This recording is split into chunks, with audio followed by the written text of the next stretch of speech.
Hello everyone. हम Indian economy के inflation topic को कवर कर रहे थे। इसमें हमने प्रीवियस वीडियो में देखा था कि इन्फ्लेशन क्या होता है, जिसमें हमने कवर किया था demand pull inflation, cost push inflation and measures to check the inflation. आज के हम इस वीडियो में डिस्कस करेंगे टाइप्स ऑफ इन्फ्लेशन, जिसमें हम देखेंगे low inflation, galloping inflation, hyper inflation, bottleneck and core inflation को। फर्स्ट ऑफ ऑल हम देखते हैं types of inflation. Range of increment and severity के बेसिस पर इन्फ्लेशन को 3 कैटेगरी में डिवाइड किया गया है: low inflation, galloping inflation and hyper inflation. Low inflation क्या होता है? Such inflation is slow and unpredictable line which might be called small और ग्रेजुअल। लो इन्फ्लेशन में रेट ऑफ इंक्रीमेंट काफी स्लो होता है। इसमें इन्फ्लेशन 0.1-0.2% के रेट से इंक्रीज होता है। Low inflation takes place in a longer period and the range of increase is usually in a single digit. Such inflation is also called as creeping inflation. Low inflation को creeping inflation भी कहा जाता है. For example, monthly inflation rate of country for 6 months 2.3%, 2.4, 2.5, 2.6, 2.7, 2.8%. अब इसमें देखिए 0.1% rate of change है over a period of 6 months. तो low inflation gradually and slowly increase करता है। नेक्स्ट है हमारा गैलोपिंग इन्फ्लेशन। अब देखिए लो इन्फ्लेशन में क्या था कि इन्फ्लेशन रेट सिंगल डिजिट में इंक्रीज कर रहा था, बट गैलोपिंग इन्फ्लेशन में डबल एंड ट्रिपल डिजिट में इंक्रीज करता है। Galloping inflation is a very high inflation running in the range of double digits and triple digits. For example, 50%, 100% and 200% in a year. For example, American countries such as Argentina, Chile, Brazil में 50% to 700% rate of inflation देखा गया है। और even Russian economies में in late 1980s में जब USSR का disintegration हुआ तो रशियन इकोनॉमी में गैलोपिंग टाइप इन्फ्लेशन को देखा गया। गैलोपिंग इन्फ्लेशन को hopping inflation, jumping inflation, running inflation और रन अवे इन्फ्लेशन भी कहा जाता है। थर्ड है हाइपर इन्फ्लेशन। जैसा कि नाम से ही है hyper inflation, it means it increases very rapidly. Hyper inflation, this is a form of inflation is large and accelerating which might have the annual rate in millions और even trillions. लो inflation में क्या था? Inflation single digit में increase कर रहा था। Galloping inflation में double and triple digit में इंक्रीज कर रहा था, but in hyper inflation inflation rate millions and trillions में होता है। और यह ऐसा भी नहीं है कि यह ग्रेजुअली इंक्रीज कर रहा है, ओवर द नाइट और a very short span of time increase कर जाता है। Not only the range of increase is very high, but the increase takes place in a very short span of time. Price shoots up over the night. Hyper inflation का latest example है 2019 में, जब Venezuelan crisis हुआ था। तब Venezuela का annual inflation over 53 million percentage था।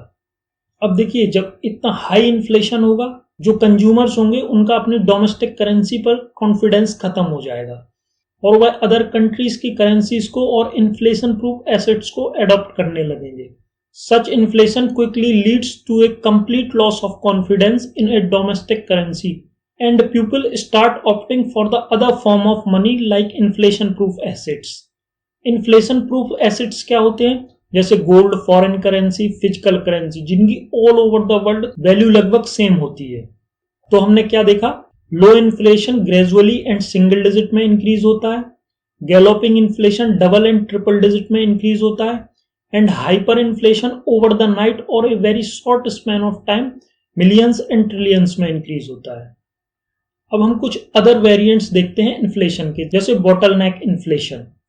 Bottleneck inflation में क्या होता है कि सप्लाई ड्रास्टिकली कम हो जाती है और डिमांड सेम रहती है। This inflation takes place when the supply falls drastically and the demand remains at the same level. अब सप्लाई ड्रास्टिकली कब फॉल होती है? जब सप्लाई साइड में कोई हर्डल्स आ गए हों और मिसमैनेजमेंट हुआ हो। Such situation arise due to the supply side hurdles, hazards और मिसमैनेजमेंट। बॉटलनेक इन्फ्लेशन को स्ट्रक्चरल इन्फ्लेशन भी कहा जाता है। और बॉटलनेक इन्फ्लेशन को डिमांड पुल इन्फ्लेशन की कैटेगरी में रखा गया है। डिमांड पुल इन्फ्लेशन में क्या होता है कि सप्लाई कम हो जाती है और डिमांड सेम रहती है, या फिर डिमांड इंक्रीज हो जाती है और सप्लाई सेम रहती है। इसलिए बॉटलनेक इन्फ्लेशन को डिमांड पुल इन्फ्लेशन की कैटेगरी में रखा गया है। नेक्स्ट है core inflation. Core inflation basically western economies में पॉपुलर है। इसमें इन्फ्लेशन को कैलकुलेट करते समय गुड्स एंड सर्विसेज को इंक्लूड किया जाता है और एनर्जी एंड फूड आर्टिकल्स को एक्सक्लूड कर दिया जाता है। Core inflation is based on the inclusion और exclusion of the goods and services while calculating inflation. Core inflation shows price rise in all goods and services excluding energy and food articles. अब देखिए western countries में core inflation क्यों popular है, क्योंकि वहां food shortage and energy crisis जैसी situation नहीं है। But in India food crisis is a major problem. First time India ने 2001 में कोर इन्फ्लेशन को एनालाइज किया, but it does not suits our inflation because in our economy prices here depend more on food articles and energy. Since 2015-16 a new core inflation is also measured by the India which excludes food, fuel, transport and communication. तो core inflation क्या है? Inflation को calculate करते समय all goods and services को include किया जाता है, only energy and food article को एक्सक्लूड किया जाता है। इन इंडिया कोर इन्फ्लेशन में क्या है? Food, fuel, transport and communication को एक्सक्लूड कर दिया जाता है। अब हम कुछ इंपॉर्टेंट टर्म्स देखते हैं, जिसमें फर्स्ट है इन्फ्लेशनरी गैप। देखिए फर्स्ट ऑफ ऑल हम देखते हैं फिजिकल डेफिसिट। फिजिकल डेफिसिट क्या है? एक्सपेंडिचर माइनस इनकम, कि एक्सपेंडिचर ज्यादा है और इनकम कम है। तो इन्फ्लेशनरी गैप में क्या है? The excess of total government spending over the national income is known as inflationary gap. अब एक्सपेंडिचर ज्यादा है और इनकम कम है, तो इसी को फिजिकल डेफिसिट भी कहा जाता है। तो जब गवर्नमेंट की स्पेंडिंग नेशनल इनकम से ज्यादा होती है तो जो गैप होता है उसको इन्फ्लेशनरी गैप कहते हैं। अब गवर्नमेंट स्पेंडिंग कब ज्यादा करती है? जब उसको प्रोडक्शन लेवल को इंक्रीज करना हो, और प्रोडक्शन लेवल को इंक्रीज करने के लिए या तो आपको न्यू फैक्ट्री सेटअप करने पड़ेंगे या फिर न्यू मशीनरी इंडक्ट करनी पड़ेंगी प्रोडक्शन लाइन में। इस वजह से इनकी फैक्टर कॉस्ट बढ़ जाएगी और ओवरऑल प्राइसेस राइज हो जाएंगे। This is intended to increase the production level which ultimately pushes the price up due to extra creation of money during this process. तो ठीक है, इन्फ्लेशनरी गैप में क्या है? गवर्नमेंट स्पेंडिंग नेशनल इनकम से ज्यादा है। नेक्स्ट है डिफ्लेशनरी गैप। डिफ्लेशनरी गैप में क्या है? जैसे इन्फ्लेशनरी गैप में स्पेंडिंग ज्यादा थी, इसी प्रकार डिफ्लेशनरी गैप में गवर्नमेंट स्पेंडिंग कम हो जाती है। The shortfall in the total spending of government over the national income creates deflationary gap in the economy. अब गवर्नमेंट स्पेंडिंग को कम कब करती है? जब प्रोडक्शन ज्यादा हो, डिमांड कम हो। This is the situation of producing more than the demand and the economy usually heads for a general slowdown in the level of demand.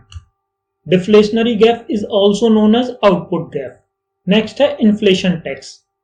Inflation tax कोई डायरेक्ट और इनडायरेक्ट टैक्स नहीं है, and even it is not directly charged by the government. Inflation tax को government impose नहीं करती है। It refers to the penalty for retaining currency during a period of high inflation. जब high inflation के period में currency को जो retain करते हैं उन पर एक टाइप की पेनाल्टी है, क्योंकि हाई इन्फ्लेशन के केस में वैल्यू ऑफ मनी कम हो जाती है, जिससे कहीं ना कहीं कैश कैरिंग इंडिविजुअल्स को लॉस होता है। The value of money declines during inflation and cash carrying individuals will eventually lose some of it.